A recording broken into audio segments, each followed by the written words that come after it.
ఓం నమ పార్వతీపతియే హర హర మహాదేవ శంభో శంకర. నిన్న మనం నారదుడి యొక్క చరిత్రలో ఒక చిన్న విషయాన్ని, అంటే మాయ అనేది అంత జ్ఞాని అయినటువంటి ఆయననే ఏ రకంగా కప్పేసింది, దాని నుంచి ఆయన ఎంత తొందరగా విడిపడగలిగాడు అన్నది తెలుసుకున్నాం. కాబట్టి మనం మాట్లాడేటప్పుడైనా ఏదైనా ఒక విషయం గురించి అయినా కానీ గర్వానికి పోకుండా, ఇదంతా కూడా ఈశ్వర ప్రజ్ఞ, ఈశ్వరానుగ్రహం వల్లే వచ్చింది అని కనుక మనం అనుకున్నట్టయితే ఇటువంటి మాయకి లోబరకుండా ఉంటాం. అయితే ఈ పరమేశ్వరుడి పక్కనే శంభు అని ఒక చిత్రమైన నామంతో పిలుస్తూ ఉంటారు. సం అంటే నిరతిశయమైన సుఖము, భావయతి అంటే కల్పించేవాడు. ఒక వస్తువు మన చేత అనుభవించినప్పుడు ఆ వస్తువు సుఖానుభూతిని మనం పొందగలుగుతాం. వస్తువు ఉండడానికి, అది మన అనుభూతిగా మారడానికి మధ్యలో చాలా తేడా ఉంటుంది. ఈ శక్తి మన యందు నిలబెట్టేవాడు ఈశ్వరుడు. ద్రాపే అంధసస్పతే దరిద్ర నీలలోహిత అంటుంది రుద్రాధ్యాయం. సుఖమునకు కావలసిన వస్తువు ఉండడం వేరు, సుఖంగా బతకడం వేరు. ఒకడు కోటీశ్వరుడై ఉంటాడు, కానీ వాడు నిన్న రాత్రి మిగిలిపోయిన చెద్దన్నం ఈవేళ మధ్యాహ్నం పులిసిపోయిన పెరుగుతో తింటాడు. కేవలం సుఖానుభవం కాదది. చూడండి, ఇంకొంతమంది ఎలా ఉంటారంటే ఇంటి నిండా బోళ్ళు స్వీట్లు పెట్టుకుంటారు, పళ్ళు ఉంటాయి, అనేక రకాలైన డ్రై ఫ్రూట్స్ ఉంటాయి. కానీ వాడికి ఒంటి నిండా షుగర్ ఉందనుకోండి, ఎన్ని స్వీట్లున్నా ఎన్నున్నా వాడు తినడానికి అర్హత లేకుండా ఉంటాడు. అలాగే చాలామంది ఏం చేస్తూ ఉంటారంటే ఇంటి నిండా నౌకర్లు చాకర్లను వాళ్ళని పెట్టుకుంటారు, చక్కగా అన్ని పనులు చేయించుకుంటూ ఉంటారు, అన్నీ ఉంటాయి. కానీ వాడు మంచం మీద నుంచి లేవలేని పరిస్థితిలో ఉన్నారనుకోండి, ఎంతమంది నౌకర్లున్నా, ఇల్లు ఎంత శుభ్రంగా ఉంచినా, ఎంతమంది వస్తూ పోతూ ఉన్నా వాడు ఆ గదిలోనే ఉంటాడు తప్పితే ఇటువంటి పరిస్థితులలో ఏం జరుగుతోంది అనే విషయాన్ని తెలుసుకోలేకపోతారు. కాబట్టి మనకి ఏదైనా ఒక సుఖం ఉండడం వేరు. ఎదురుగుండా లడ్డూ పెట్టుకుని తినలేని వాళ్ళు, సుఖమైన వస్తువు ఇంట్లో ఉంది కానీ దాన్ని అనుభవించలేరు. ఈ రకంగా ఉండడం చాలామందికి జరుగుతూ ఉంటుంది. లోకాలు 3 రకాలుగా ఉంటాయి. ఒక లోకం కేవలం సుఖాలను అనుభవించడానికే ఉంటుంది. స్వర్గాది లోకాలలో దుఃఖస్పర్శ ఉండదు. ఇంకో లోకం ఉంటుంది, అక్కడ సుఖం అన్నదే ఉండదు. ఎప్పుడు ఏడుపులు, పెడబొబ్బులు, కేకలు, అరుపులతో భయంకరంగా ఉంటుంది. అదేంటో తెలిసిపోయింది కదండి, నరకలోకం. ఈ రెండూ కాకుండా మరో లోకం ఉంది, అక్కడ సుఖము దుఃఖము రెండూ ఉంటాయి. ఒక రోజున మనిషి చప్పట్లు కొట్టేస్తూ పొంగిపోతూ అన్నీ నేనే అంటూ ఉంటాడు. ఇంకొక రోజున కుమిలిపోతూ ఏడుస్తూ ఉంటాడు. అదే భూలోకం. ఇక్కడ కొన్నాళ్ళు సుఖం, కొన్నాళ్ళు దుఃఖం ఉంటుంది. ఇక్కడ జీవుడు సుఖదుఖాల రెండింటినీ అనుభవిస్తూ ఉంటాడు. సుఖదుఖాలు రెండూ ఉన్న భూలోకంలో మనం ఉన్నాం. ఇక్కడ నుంచి మనం పూర్ణ దుఃఖం కలిగిన లోకాలకైనా వెళ్ళవచ్చు, లేదా పూర్తి సుఖము కలిగిన లోకాలలోకైనా వెళ్ళవచ్చు. కాబట్టి మనం ఎలా వెళ్తాము అన్నది మనం చేసుకున్న పాపపుణ్యాల మీద ఆధారపడి ఉంటుంది. లౌకికంగా కోరుకుంటే స్వర్గాన్ని కోరుకోవచ్చు. మరి అక్కడికి వెళ్ళాలంటే పాపం చేయకుండా ఉండాలి. ఇది సంభవ ఇతి, మంచి భావాలను ఇచ్చుట. ఇది కలగడం అంత తేలిక కాదు. శివమహాపురాణం మన జీవితాన్ని సరిదిద్దుతుందండి. మనం సాధారణంగా చతుర్ముఖ బ్రహ్మ మన లలాటం మీద రాసిన రాత ప్రకారం మనం పనులు చేసేస్తూ ఉంటాం అని ఒక వెలితి మాట అంటూ ఉంటాం. అది తప్పు. శాస్త్రం అలా ఉండమని చెప్పలేదు. తిలకధారణం అనే మాట ఎందుకు ఇచ్చారో తెలుసా అండి? మన ఆలోచనా సరళిని మార్చుకొని గత జన్మలుగా తరుముకు వస్తున్న వాసనలను జయించడానికి, మనకి పార్వతీ పరమేశ్వరుల అనుగ్రహం కలగడానికే మనం విభూతి తీసుకుని లలాటన్నందు పెట్టుకుని, బొట్టు తీసుకుని ఆజ్ఞ చక్రం మీద పెట్టుకుంటూ ఉంటారు. ఇప్పుడు పార్వతీ పరమేశ్వరులు మన లలాటాలందు నివసించి ఉన్నారు అని గుర్తు. అందుకనే మన రాత మారుతుంది. బ్రహ్మ రాసిన రాత కూడా మారాలి అంటే మనం పార్వతీ పరమేశ్వరుని మనసులో తలుచుకుని విభూతి పెట్టుకోవడం, బొట్టు పెట్టుకోవడం చేయాలి. మగవాళ్ళు విభూతి పెట్టుకుంటారు. కుంకుమ బొట్టు మనం రోజు ఎందుకు పెట్టుకోవాలి ఆడవాళ్ళు అంటే, మన రాతలు చెడు వైపుకి వెళ్లకుండా, దుఃఖాని వైపు వెళ్లకుండా సుఖంగా ఉండేటట్టుగా మార్చుకోవడానికే మనకు తిలకధారణ చెయ్యాలి. అంతేగాని బొట్టు పెట్టుకుంటే పెద్దదానిలా కనిపిస్తాను, బొట్టు పెట్టుకుంటే ఏజ్డ్గా అనిపిస్తాను అనుకుంటూ ఈ రోజుల్లో కనిపించి కనిపించనట్టుగా వేరే మతస్థుల్లాగా కనిపించేటట్టుగా బొట్లు పెట్టుకుంటున్నారు, పెళ్ళి అయిన వాళ్ళు అవని వాళ్ళు. ఇక ఈ జుట్లు విరమోసుకోవడాలు ఇవన్నీ కూడా మనకున్న రాతని మరింత దుఃఖానికి చేసేటట్టుగా ఉంటుంది తప్పితే, అంటే ఇప్పుడు ఏదో బాగానే ఉన్నాం కదా, మనకేం బాధ లేదు, ఏంటి ఇలా అంటారు అనుకుంటారేమో. ఎల్లకాలం ఒకలా ఉండదు కదండి.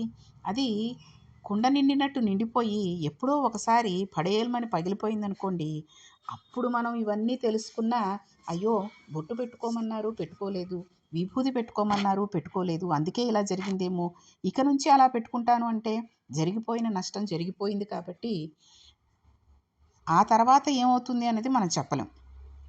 కాబట్టి ఇక నుంచైనా మనం శివమహాపురాణం వింటున్నాం కాబట్టైనా చక్కగా మగవారందరూ కూడా విభూది పెట్టుకుని దాని మీద ఒక కుంకుమ బొట్టు పెట్టుకోండి. అలాగే ఆడవాళ్ళందరూ కూడా నుదుటిన బొట్టు పెట్టుకుని పాపిడి స్థానంలో ఒక బొట్టు పెట్టుకుంటూ ఉండండి. అది మనకి బ్రహ్మ ఎక్కడైనా మనం చేసిన పాపాలకి తగినట్టుగా రాత రాస్తే పార్వతీ పరమేశ్వరులు ఆ చెడు రాతను చెరిపేసి మంచి జరిగేటట్టుగా చేస్తారు.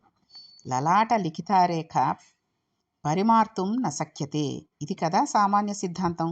బ్రహ్మ రాసిన రాత మారదు, కానీ మనం తిలకధారణ చేసి విభూతి పెట్టుకోగానే మన ఆలోచన సరళి యందు మార్పు వస్తుంది. భస్మము బొట్టు కనబడేసరికి సాత్విక ప్రవృత్తి ముఖంలో కనబడుతుంది.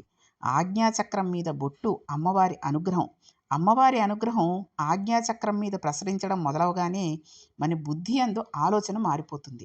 మనం చేసే తప్పుడు పనులను మానివేయాలనే భావన కలుగుతుంది. అటువంటి తప్పుడు పనులను చేయకూడదనే పూనిక రావడం ప్రారంభమవుతుంది. అందుకని మనస్సును జయించలేకపోతే ముందు శరీరం అలంకృతం చేసి లోపల మనస్సును సంస్కరించడం దగ్గరికి వెళుతూ ఉంటాం. పెద్దలు ఇటువంటి ఆచారాలను ఏదో హాస్యాస్పదంగా వెటకారంగా తప్పదులే అన్నట్టుగా పెట్టలేదు, అందం కోసమూ పెట్టలేదు. కాబట్టి తిలకధారణ చేసి భస్మం పెట్టుకోమని చెప్పారు. అలా చేయడం ప్రారంభిస్తే మనం దుఃఖాన్ని స్వీకరించి దుఃఖం నుంచి బయటపడతాం. ఇదేంటండి ఇలా అంటున్నారు అనుకుంటారు, ఇది చిత్రంగా ఉంది కదండి. ఇదేమిటండి దుఃఖాన్ని స్వీకరిస్తాం అంటున్నారు, దుఃఖం నుంచి బయటపడతాం అంటున్నారు కదా, దాని గురించి తెలుసుకుందాం. మనస్సుకి రజోగుణ తమోగుణ ప్రవృత్తి ఉండడం వలన మన మనస్సు పాపపు ఆలోచనల వైపు తిరుగుతూ ఉంటుంది. ఈ లోకంలో సత్వము రజస్సు తమస్సు అని 3 గుణాలు ఉన్నాయి. ఈ త్రిగుణాలని మన మనస్సు సుఖములను అనుభవించమని ప్రోత్సహిస్తూ ఉంటాయి. అది ఎలాగంటే, భగవత్ సంబంధమైన పురాణ ప్రవచనాలు వినడానికి వెళ్ళడానికి బదులు లౌకికమైన కార్యక్రమాలు మొదలైన వాటిని చూడమని ప్రోత్సహిస్తూ ఉంటాయి. అంటే మీకు అర్థమయ్యే ఉంటుంది. ఒక గుడికి వెడదాం అనుకునే బదులు 6:00కల్లా వెడదామనంటే, అమ్మో 6:15కి నాకు అదేదో సీరియల్ వస్తుందిరా, నేను రాను, పొద్దున్నే అయితే వస్తాను. సాయంత్రం అయిపోతుంది, పొద్దున్నే చలిగా ఉందిరా లేవలేకపోతున్నాను, రేపు వెడదాం, లేకపోతే సాయంత్రం చూద్దాంలే.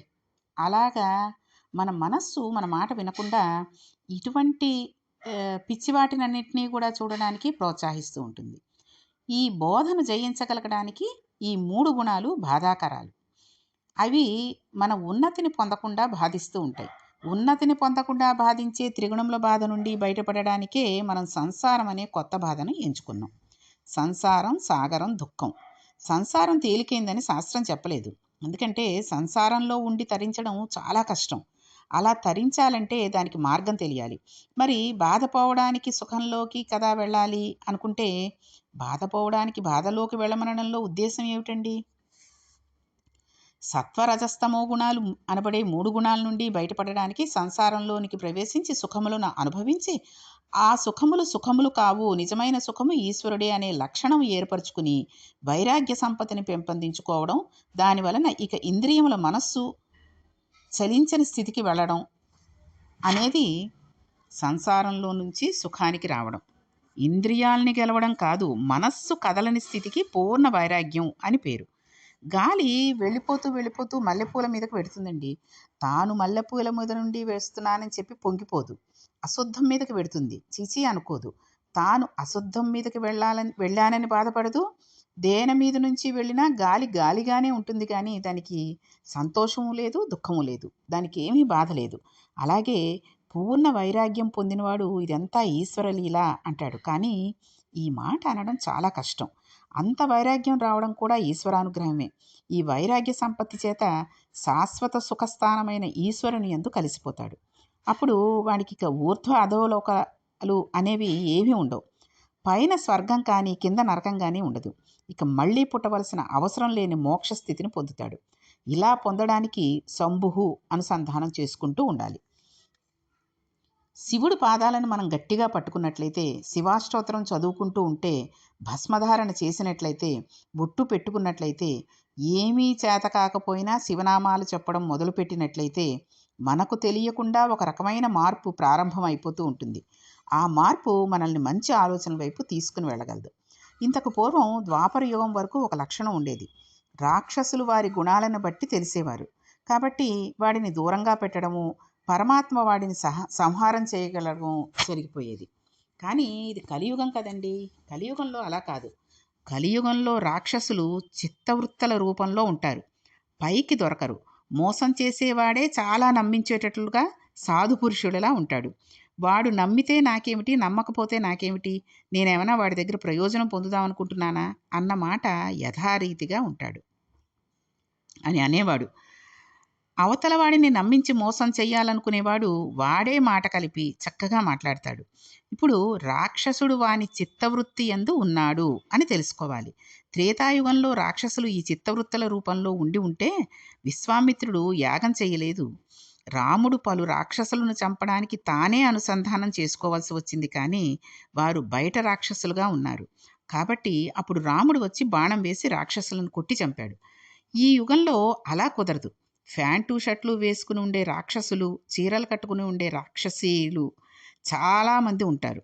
అది మనం గుర్తించకపోతే చాలా ఇబ్బంది పడిపోతాం. అసలు ఈ రాక్షసులు అనేవారు ఎక్కడెక్కడో ఉన్నారని కాదు, మన మనస్సులోనే ఉన్నారు. వాళ్ళు ఎప్పుడైనా తలెత్తి మనల్ని పడగొట్టేస్తారు. అలా మనల్ని ఎవడైనా పడగొట్టే రాక్షసులు ఇక్కడే చిత్తవృత్తుల రూపంలో ఉన్నారు. అయితే ఈ రాక్షసుల్ని, అంటే మన మనస్సుల్లో ఉండే రాక్షసులని తొక్కి పట్టగలిగిన వాడు ఒక్కడే ఉన్నాడు. ఇతడే శంభుః. అందుకే ఏవం శ్రీ శంభుదేవస్య నామ్నామష్టోత్తరం శతం అంటాం. ప్రదోష వేళలో ప్రతిరోజు ఈ శంభునామాలు చెప్పినట్లయితే ఆయన మనలోని రాక్షస ప్రవృత్తులను తొక్కిపెట్టి మన భావముల యందు మంచి ప్రవాహాన్ని ఏర్పాటు చేస్తాడు. ఈ మంచి ప్రవాహం కలిగిన భావన చేత మనం ఉన్నతిని పొందేస్తూ ఉంటాం. శంభునామాన్ని పట్టుకుని శంభుని అనుగ్రహమును పొందిన వాని స్థితి ఎలా ఉంటుందో మనం రుద్రపశుపతి నాయర్ చరిత్ర చదివితే తెలుస్తుంది. 63 మంది నాయనార్లలో రుద్రపశుపతి నాయనారు ఒకరు. సన్యాసి కూడా రుద్రం చదవాలి. సన్యాసులను కూడా రుద్రం పారాయణ చేయమని శాస్త్రం చెప్పింది. అభిషేకం చేయకపోయినా రుద్రాన్ని పారాయణ చేస్తే వెంటనే పాపాలు పటాపంచలవుతాయి. రుద్రపశుపతి నాయనారికి ఒక లక్షణం ఉండేది. ఆయన ప్రతిరోజు కూర్చుని రుద్రాధ్యాయం చదువుతూ ఉండేవారు. అలా చదువుతున్నప్పుడు ఆయనకు ఒక అనుమానం వచ్చింది. అందులో మేఘ్యాయచ, విద్యుత్యాయచ, వృక్షాయచ, హరిత్యాయచ, లోప్యాయచ, లప్యాయచ, ఈధ్రియాయచ, ప్రేత్యాయచ, సికత్యాయచ అనే ఈ మాటలు ఉన్నాయి. ఇవన్నీ ఈశ్వరుడే అన్నారు. అంటే నీరు, నీటి మీద నురుగు, చెట్టు, చెట్టు మీద పిట్ట, చెట్టులో ఆకుపచ్చదనం, ఇదంతా కూడా ఈశ్వరుడే. ఇలా అనేసరికి నాయనారికి ఒక చిత్రమైన ఆలోచన వచ్చింది. ఆయన తిరుమలయార్ అనే ప్రాంతంలో ఉండేవారు. ఆయన ఈ రుద్రాన్ని చదివి ఆకాశం ఈశ్వరుడు, మేఘం ఈశ్వరుడు, నీరు ఈశ్వరుడు, నురుగు ఈశ్వరుడు, చెట్టు ఈశ్వరుడు, పిట్ట ఈశ్వరుడు. కాబట్టి నేను ఇంట్లో కూర్చుని వీటన్నిటినీ చదువుతుంటే ఉపయోగం ఏమిటి? కాబట్టి నేను ఈశ్వరుడిలో చేరిపోయి ఈశ్వరానుభూతిని పొందుతాను అన్నాడు. ఒకరోజు తెల్లవారుజామున ఎవ్వరికీ చెప్పకుండా లేచి ఊరు బయటకు వెళ్ళిపోయాడు. అక్కడున్న కొండ మీద నుంచి ఒక సెలయేరు జాలువారుతోంది. గబగబా వెళ్ళి ఆ సెలయేట్లో నడుంలోతు నీళ్లలో నిలబడి చెట్టు వంక చూశాడు. వాతావరణం నిశ్శబ్దంగా ఉంది. కొండ, చెట్లు, చెట్ల ఆకుపచ్చని కొమ్మలు కనబడ్డాయి. అంత నిశ్శబ్దంలో గలగలా పారుతున్న సెలయేటి శబ్దం వినబడుతోంది. నీటి మీద వెళ్ళిపోతున్న నురుగు కనబడింది. ఆయన వెంటనే ఆ చల్లని నీటి స్పర్శకు ఈశ్వరుడు తనను కౌగలించుకున్న అనుభూతిని పొందాడు. ఇవన్నీ ఈశ్వరుడు కదా, నేనిప్పుడు నీటిలో ఈశ్వరుడిలో ఉన్నాను. కాబట్టి ఇప్పుడు నేను నా కళ్ళతో చూస్తున్న మేఘము ఈశ్వరుడు, నేను మొలలోతులో ఉన్నది ఈశ్వరుడు, కదులుతూ వెడుతున్న నీరు ఈశ్వరుడు, నాకు ఇంట్లో బిగిసిపోయినట్టు ఉన్న ఈశ్వరుడు కనబడేవాడు.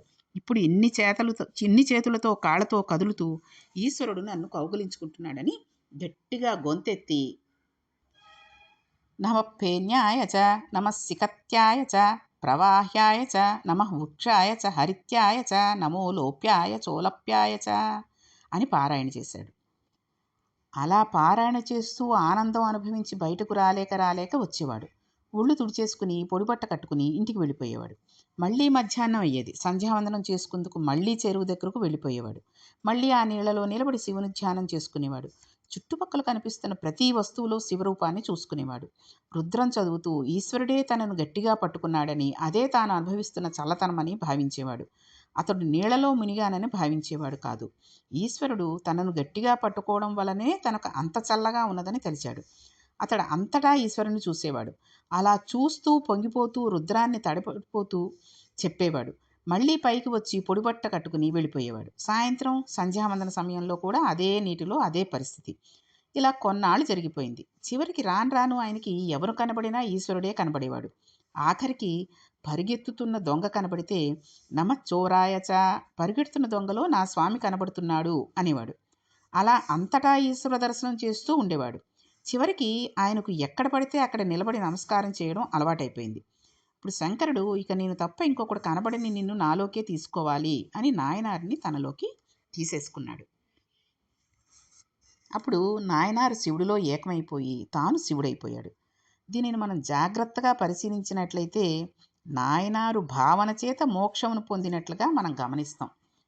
పూజ చేసేటప్పుడు మన మనస్సు భగవంతుని యందు రమించాలి. నీటిలో నిలబడి రుద్రపశుపతి నాయనార్ గారికి రుద్రం అనుభూతిలోకి వచ్చేసింది. ఒక ఏటి గలగల శబ్దంలో మనం ఈశ్వరుణ్ణి అనుభవించగలగాలి. ఒక పిట్ట పాటలో మనం ఈశ్వరుణ్ణి అనుభవించగలగాలి. మనకు తగిలిన గాలిలో ఈశ్వరుణ్ణి అనుభవించగలగాలి. ఇది సంభావయతి. ఇప్పుడు పరమేశ్వరుడు నిరతిశయ సుఖప్రదాత అయి ఉన్నాడు. ఈ మాటలు చెప్పి చిత్తవృతులైన రాక్షస స్వరూపమును తొక్కుపెట్టడానికి దక్షిణామూర్తిగా కూర్చుంటే లోకానికి అర్థం కాదని తాను లేచి తిరగాలని శంకరులు భావించారు. తిరిగి లోకానికి బోధ చెయ్యాలి. బోధ చేసి తానే శంభుస్వరూపమై లోకాన్ని శివుడి వైపు తిప్పాలి అనుకున్నాడు దక్షిణామూర్తి. వీళ్ల చిత్తములలో ఉన్న రాక్షసులను తొక్కిపెట్టడానికి నేనే వెళ్ళి నలుచెరుగులా తిరిగి నిలబడి వీళ్ళ ఏ స్థాయిలో ఉన్నా వాళ్ళని ఉద్ధరించడానికి కావలసిన స్తోత్రముల దగ్గర నుంచి భాష్యముల వరకు ఇద్దామని ఆ దక్షిణామూర్తి మౌనమును విడనాడి ఈ భూమండలం మీద శంకరాచార్యుల రూపంగా తిరిగాడు. ఆయనే ప్రథమ గురువై జగద్గురువై మహానుభావుడయ్యాడు. శివానందలహరి, సౌందర్యలహరి, బ్రహ్మసూత్రాభాష్యము దగ్గర నుంచి ప్రస్థానత్రయ భాష్యం వరకు ఇచ్చాడు. ఇహమునందు ఐశ్వర్యం కావాలంటే కనకధారా స్తోత్రాన్ని ఇచ్చాడు. అటువంటి శంకరాచార్యుల వద్ద ప్రారంభమైన గురు పరంపర నేటి మన గురువుల వరకు కొనసాగుతూనే ఉన్నది. ఆ గురువాక్య శ్రవణం మన లోపల రాక్షసులను తొక్కుపెట్టగలిగినటువంటి శక్తి స్వరూపం. గురువు మాటను మనం వినినట్లయితే ఆ చిత్తవృత్తులు మనల్ని ఏమీ చేయలేవు. ఆ రాక్షసులు మనల్ని ఏమీ చేయలేరు. సంభావయతి, మన యందు మంచి భావములు ప్రవేశించి ఈశ్వరాభిముఖులై నిరతయ సుఖస్వరూపమైన శివుని యందు కలిసి మనమే శివుడు అయిపోయేటట్టుగా చేస్తారు. అటువంటి స్థితి మనకు కలగడం కోసమే మహానుభావుడైన పరమాత్మ మనకి ఉపకారం చేశాడు. ఇటువంటి జ్ఞానాన్ని శంభుస్వరూపం మనకి కటాక్షిస్తుంది. అందుకే శంభు అన్న నామం అంత గొప్ప నామం అయింది. పరమశివుని రూపంలో ఆ సాంభవ స్వరూపం అంత గొప్పదైపోయింది. ఆ నామాలు చెప్పుకుంటే చాలు మనం ఉద్ధరించబడతాం. మనకి పెద్దలు ఒక మాట చెప్తారు, శరీరంలో ఆరోగ్యం లుప్తమైపోయినట్లయితే ఆరోగ్యం మరలా పొందికగా కుదరాలంటే సూర్యోపాసన చెయ్యాలి. ప్రతినిత్యం ఆదిత్య హృదయం చదువుకోవాలి. ఆరోగ్యం భాస్కరాదిత్యేత్, శరీర ఆరోగ్యం మనస్సు ప్రశాంతంగా ఉండటం సూర్యభగవాని అనుగ్రహం వలన కలుగుతాయి. ఈశ్వరాత్ జ్ఞానం అన్విచ్చేత్ జ్ఞానదాత మహేశ్వర, ఈశ్వరుని అనుగ్రహం వలన మాత్రమే జ్ఞానం కలుగుతుంది. ఆ జ్ఞానం ఇచ్చేవాడికి మహేశ్వరుడు అని పేరు. శంభునామాన్ని మనం గట్టిగా పట్టుకుని ఆ నామంతో పిలిస్తే ఆయన మన భావాలను మార్చి మనల్ని ఈశ్వరుని వైపు తిప్పుతాడు. మనకు సత్ప్రవర్తన కలిగిస్తాడు. మనల్ని చక్కటి వాడిగా రూపుదిద్దుతాడు. కనుక మనం ప్రతిరోజు శంభునామాన్ని చెప్పుకుంటూ ఉంటూ శంభుని అనుగ్రహం పొందాలి. ఇదే ఈ లోకంలో సుఖము దగ్గర నుంచి నిరతిశయం సుఖం వరకు, ఊర్ధ్వలోక సుఖం వరకు ఎంత సుఖం ఉన్నది అని మనం అనుకుంటున్నామో అన్ని సుఖాలని మనకి ఇవ్వడం శంభునామం వల్ల జరుగుతుంది. దీనినే కామకోటి అని పిలుస్తారు. కామకోటి అంటే ఇక్కడ కోరికలను ఇవ్వడంతో మొదలుపెట్టి కోరికలను లేకుండా చేయడం వరకు తీసుకువెళ్ళి ఆ తర్వాత పుణ్యాన్ని ఇచ్చి పుణ్యం వలన ఊర్ధ్వలోక ప్రాప్తి వరకు వచ్చి తర్వాత మళ్ళీ తిరిగి రానవసరం లేని పునరావృత్తి రహిత శాశ్వత శివ సాయుధ్య స్థితి అనబడే మోక్షస్థితి వరకు ఇవ్వగలిగిన అంచులన్నీ ఆవిడ చేత పరిపాలించబడుతున్నాయి. ఆవిడ మనకున్న తెర ఎత్తి ఈ కామకోటిలో నిలబడుతుంది. ఈ కోటిలో ఏ మెట్టు మీద మనం నిలబడతారో దానికి తగినట్టుగా మనల్ని నిలబెట్టడానికే ఈ నామాలు. ఈశ్వరానుగ్రహం మనల్ని రక్షిస్తాయి. రుద్రపశుపతి నాయనారు వృత్తాంతమే అందుకు ఉదాహరణ. కాబట్టి సాయంకాలం వేళ మనం ఎలాగో స్నానం చేసి దీపం పెట్టుకుంటాం కాబట్టి ఒక్కసారి శంభునామాలు కూడా ఈ రోజు నుంచి మొదలెట్టి చదువుకుందాం. ఇక శివుడికి పినాకి, రుద్రుడు అనే పేర్లు ఎందుకు వచ్చాయి, అవి చదువుకున్నందువల్ల ఎటువంటి పుణ్యాన్ని లాభాన్ని పొందుతాం అనే విషయాన్ని రేపటి పారాయణం తెలుసుకుందాం. ఓం నమః శివాయ.